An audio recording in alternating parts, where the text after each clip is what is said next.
Thank you, Mr. Chairman. Thank you, Secretary Rubio, for being here. I also want to thank you for reaching out to me the night of the execution of the arrest warrant against Nicolas Maduro.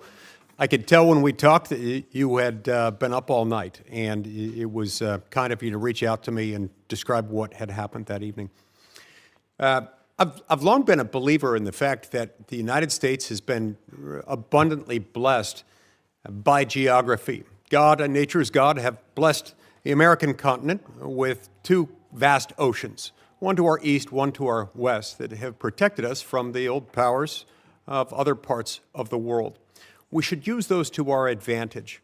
At times in our past, we have somewhat neglected the Western Hemisphere in recent decades, and I'm pleased that you and President Trump have been refocusing on the Western Hemisphere. As we look at burden sharing in other parts of the world and pivot some of this focus back to our own hemisphere, tell me what that looks like. Tell me what it looks like to orient some of our burden sharing toward our own hemisphere. Well, I think you're seeing some of it now. Look, our hope is eventually not to have a military presence of the kind you've seen in the Caribbean to deal with this very acute matter. But the truth of the matter is that it was surprising in the first place, right? If these ships and these assets were deployed in the Indo-Pacific or in the Mediterranean or in the Middle East somewhere, no one would blink an eye. They say, well, that's normal. That's what we always do. The fact that they were deployed in the Western Hemisphere was a shock to everybody because we haven't done it. In fact, according to Southcom, they've rarely have ever had assets permanently deployed to them. They may have been transiting through at some point, but not permanently deployed, to deal with a very acute matter. And that is, and these are, these things become interrelated here at some point, but they are separate in many ways. And it's part of what I was trying to explain to Senator Duckworth.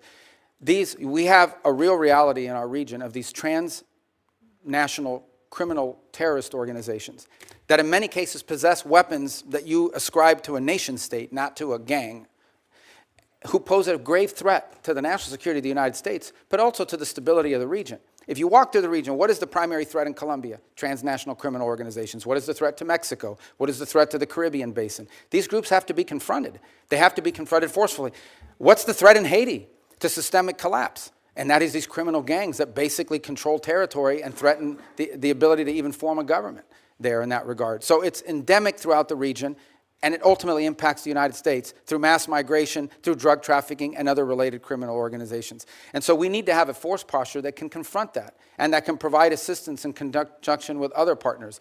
We also need more countries that are willing to cooperate with us and collaboratively work on these things, the way Ecuador is now doing, the way El Salvador has done, the way Trinidad and Jamaica and other countries, the way we historically have done with Colombia, by the way, and continue to do in many respects. So we hope Venezuela will be one of those. Imagine if a future, or even the current interim authorities, or a future legitimate government of Venezuela cooperated with the United States against Tren de Aragua, cooperated with the United States against the ELN, the FARC, and the drug trafficking organizations. How much easier it would be to confront these challenges that we face. But it will require some force posture in the region.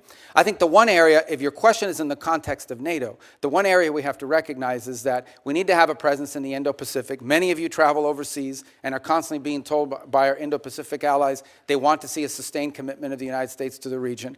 We still have obligations and needs that we need to address when it comes to the Middle East.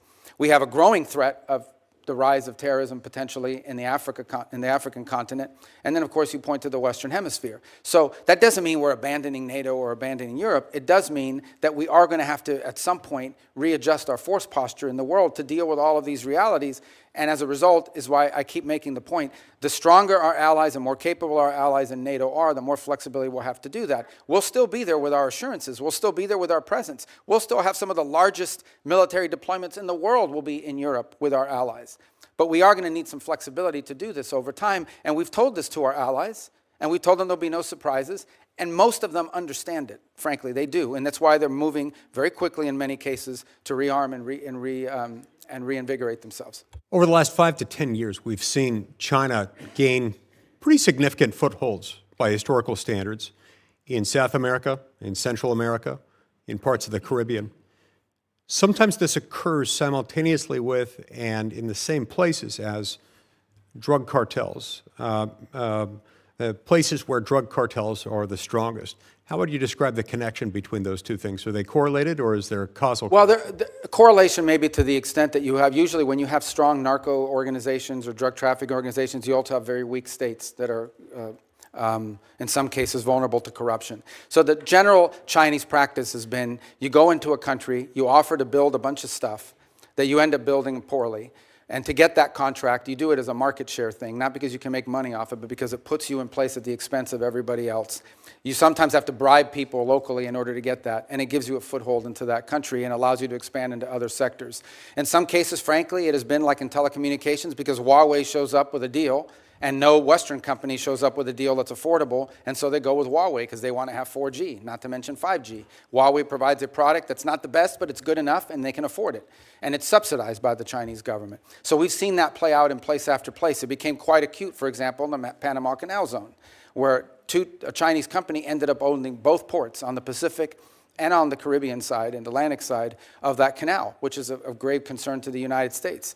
So I do think you've seen their presence, largely through economic means over time, create leverage over nations in the country who become emboldened and either trapped in debt traps or trapped in bad contracts they can't get themselves out of, and always in sectors that are valuable to China that include rare earths, and critical minerals, energy, and infrastructure. Senator Schatz. Thank you.